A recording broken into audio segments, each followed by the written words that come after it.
Edward the Martyr was never meant to be a long-reigning king. He only wore the crown for about 3 years, from 975 to 978, and he was still a teenager. He was the eldest son of King Edgar, but politics around his succession were messy. Some nobles and church leaders backed Edward, others supported his younger half-brother Ethelred, whose mother was Queen Elfrith. That family rivalry set the stage for deadly intrigue. On March 18, 978, Edward rode to Corfe Castle in Dorset to visit Elfrith and Ethelred. What happened next is infamous. While sitting on his horse, Edward was suddenly stabbed, accounts say by members of Elfrith's household. His body was hurriedly buried without proper ceremony, which was seen as a disgrace for a king. To his supporters, this brutal attack looked like an orchestrated assassination, very possibly with his stepmother behind it, clearing the path for her own son to rule. Whether or not she directly ordered it, Edward's shocking end earned him both the title Edward the Martyr and later sainthood in the English Church. The murder also deepened instability. Ethelred, nicknamed the Unready, took the throne, and his troubled reign was marked by Viking invasions, heavy defeats, and national weakness. Looking back, historians often trace England's later struggles to this moment of betrayal inside the royal family.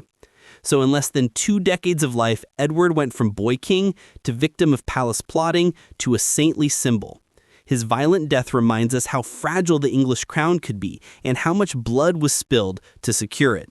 Edmund Ironside ruled for barely 7 months in 1016, but his story is one of England's most brutal power struggles. He was the son of King Ethelred the Unready, a ruler who had failed to hold off Viking invasions. When Ethelred died in April 1016, Edmund inherited the crown, and almost immediately went to war with the Danish prince Canute. Edmund earned his nickname Ironside because of his sheer toughness. In just one campaigning season, he fought 5 major battles against the Danes at places like Schurston and Brentford. Though unnumbered, he repeatedly gathered men and struck back, winning fierce loyalty. But the decisive clash came at the Battle of Ossendun in October 1016.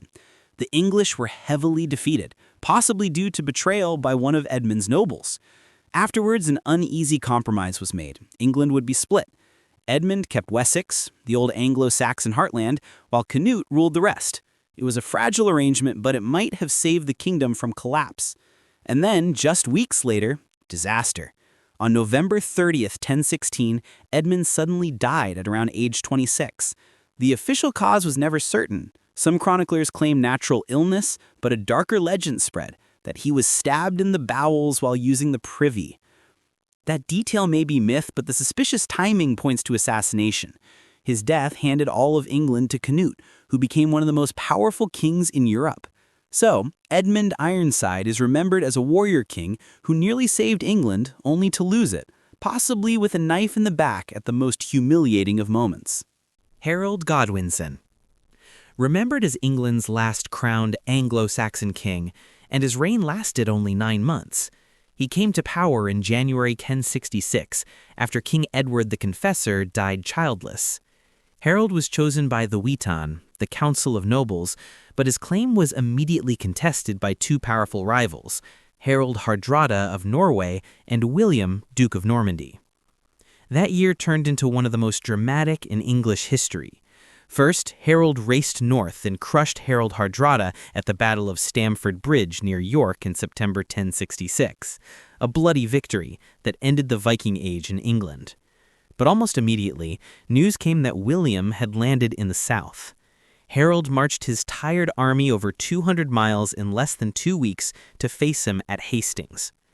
On October 14th, 1066, the Battle of Hastings decided the future of England. For hours, Harold's shield wall held against wave after wave of Norman cavalry and archers, but late in the day, the line broke. Accounts famously describe Harold struck by an arrow to the eye, then cut down by Norman knights. His death was not just the fall of a king, it was the end of Anglo-Saxon England after more than 600 years. William the Conqueror seized the throne, ushering in a new Norman dynasty, a new language of government, and sweeping changes to land, law, and power. So Harold Godwinson's fate shows how quickly a crown could be won, defended, and lost, and how a single death on the battlefield reshaped an entire nation for centuries. William II, his nickname was Rufus for his ruddy complexion, was the son of William the Conqueror and the third king of Norman England. He wasn't nearly as admired as his father. He quarreled with barons, taxed the church heavily, and was often seen as reckless and blasphemous. Still, he fought to expand Norman control into Wales and defended Normandy abroad. But his reign ended suddenly on August 2nd, 1100, during a hunt in the New Forest. While chasing deer, an arrow fired by a noble named Walter Tyrrell struck William in the chest. He fell dead on the spot. Tyrrell immediately fled to France. Was this a tragic hunting accident or something darker? Many suspected assassination because William's younger brother, Henry, was in the hunting party. Henry rushed to seize the royal treasury in Winchester and had himself crowned king almost immediately.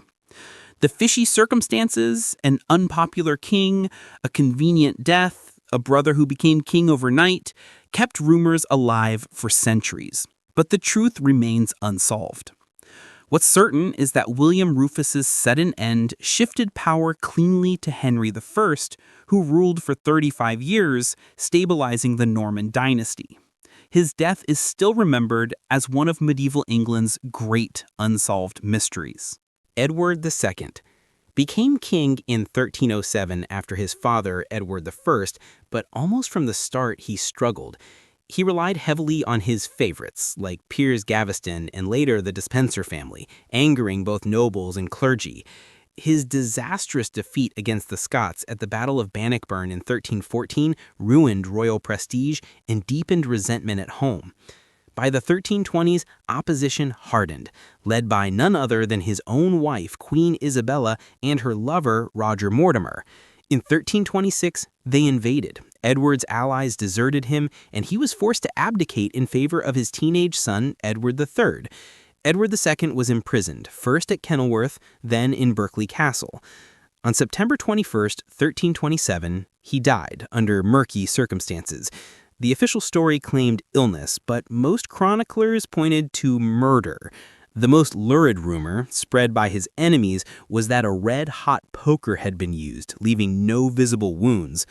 Almost certainly propaganda, but effective. It cemented Edward's image as both humiliated and despised. What's historically important is that his downfall revealed just how fragile kingship could be. If a monarch alienated nobles and even his queen, the throne wasn't safe. Edward III eventually executed Mortimer and restored royal authority, but Edward II's bloody fate remained a warning to all later kings. Lose your allies, and you may lose your crown and your life. Richard II became king as a boy in 1377, inheriting the crown from his grandfather Edward III. At just 10 years old, he faced the Peasants' Revolt of 1381, where he famously calmed a mob by meeting them in person, a rare moment of bravery. But as he grew, Richard leaned toward luxury, ceremony, and favoritism. He relied on a tight circle of loyalists while alienating powerful nobles. By the 1390s, resentment boiled over. His cousin, Henry Bolingbroke, returned from exile and rallied support. Richard was captured, forced to abdicate in 1399, and Henry crowned himself Henry IV. That made Richard a dangerous, living ex-king. He was imprisoned at Pontefract Castle, where reports say he either starved to death in early 1400 or was deliberately starved on Henry's orders. Some chronicles suggest outright murder. Either way, age 33, Richard became the first English monarch since Hastings to be deposed and quietly killed. The message was clear. When a king alienated his nobility, even sacred kingship offered no guarantee of survival. His death legitimized Henry IV's claim, but planted a seed of instability that would ripple into the bloody Wars of the Roses decades later. Henry VI. If Richard II lost his throne through arrogance, Henry VI lost his through weakness. Born in 1421, he inherited two crowns as baby king, England and France, during the Hundred Years' War.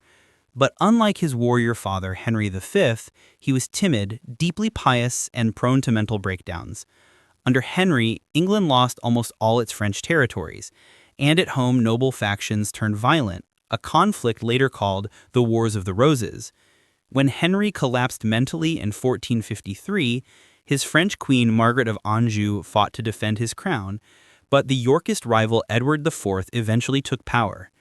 Henry was deposed, restored briefly in 1470, and deposed again in 1471. Imprisoned in the Tower of London, he was quietly executed that same year, probably on Edward IV's orders after the death of Margaret's son at Tewkesbury. Henry VI was 49. His reign was the definition of instability. He became a symbol of saintly suffering, later venerated as a holy king, but politically he was disastrous. His death ended the Lancastrian line and strengthened Yorkist rule, though the bloodshed of civil war continued. Edward V, just 12 years old, became king in April 1483, after the sudden death of his father, Edward IV. At that age, real power lay with a regency council. But his uncle, Richard, Duke of Gloucester, quickly took charge, promising to guard his nephews, but instead claiming control. Edward and his younger brother, Richard of Shrewsbury, were lodged in the Tower of London. At first, it seemed like tradition. Royal children often stayed there before coronation. But their coronation never came. Instead, Gloucester declared them illegitimate, assumed the crown himself as Richard III, and the boys vanished. By autumn, rumors swept London that the princes were dead. Most believe they were secretly murdered, likely on Richard's orders to eliminate rivals. Yet no bodies were confirmed at the time, and the mystery fueled centuries of speculation. In 1674, two small skeletons were discovered buried under a staircase in the tower, thought to be the princes, but the case remains unresolved. Edward V thus became known less for how he lived than how he disappeared, a child king erased in the shadows of power. His fate symbolized the ruthless politics of the Wars of the Roses, and his vanishing act remains one of Britain's most haunting, unsolved royal crimes. Richard III. The same uncle who took the crown reigned for just over 2 years.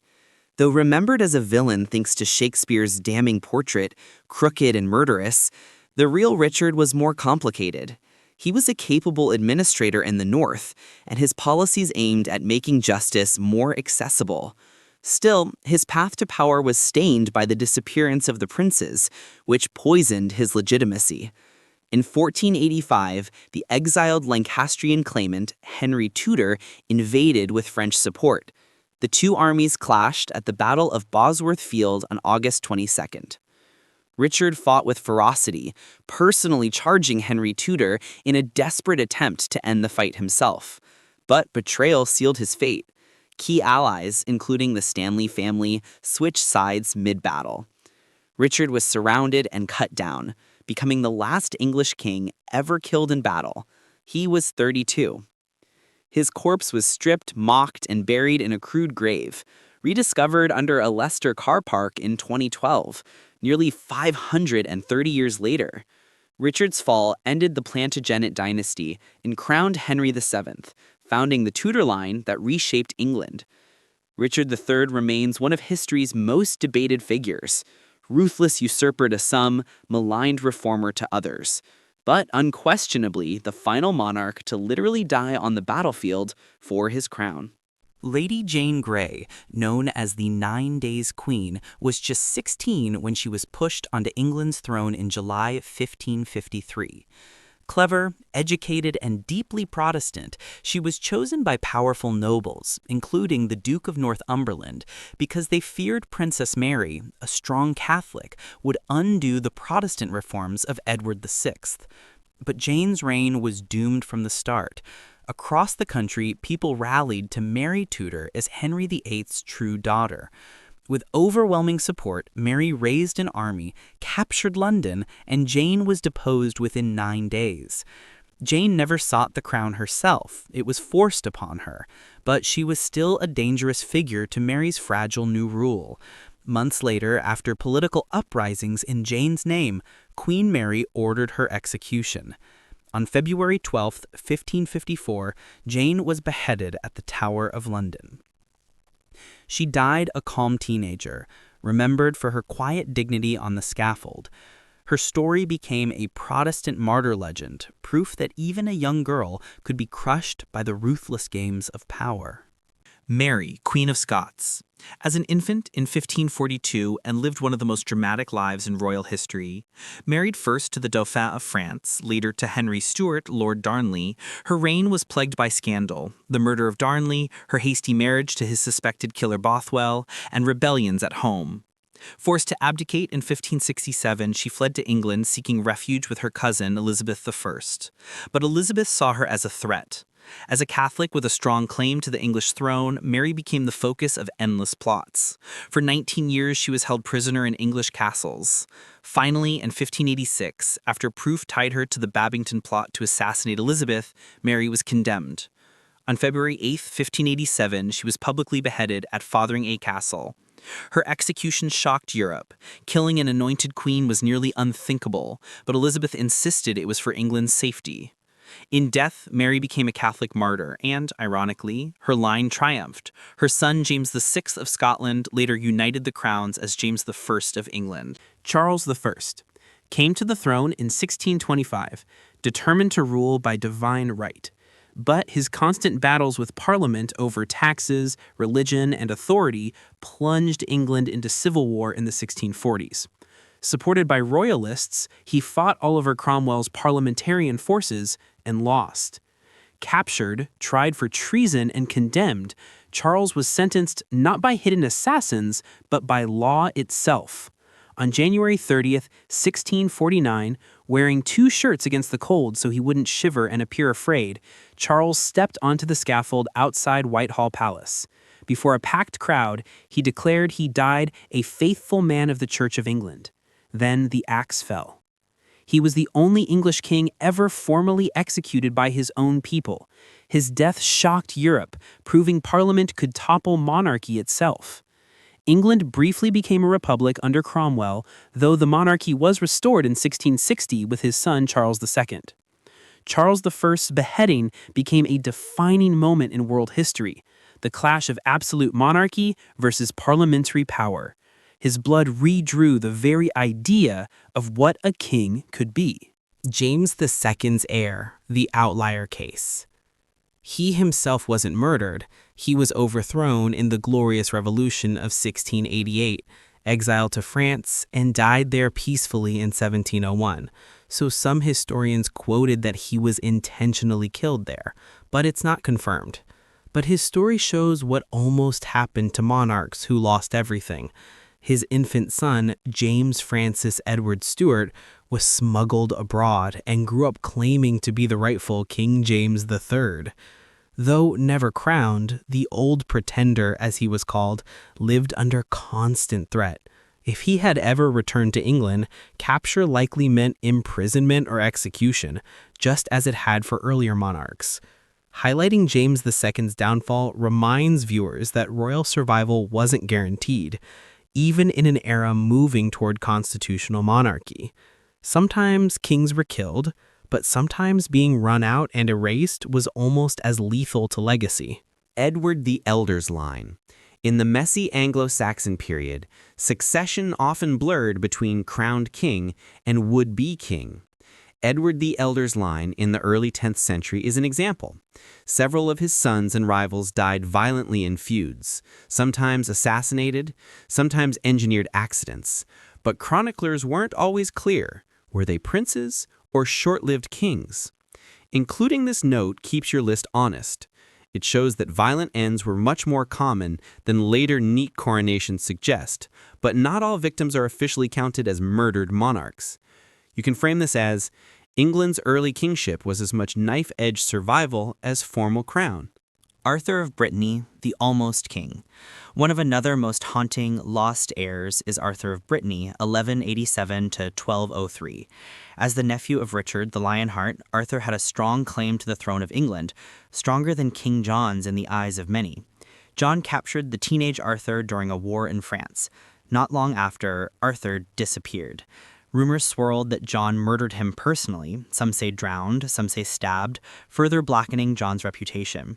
Arthur was never crowned, so technically not a king killed, but his case shows how disputed heirs could simply be eliminated, echoing the fate of Edward V centuries later.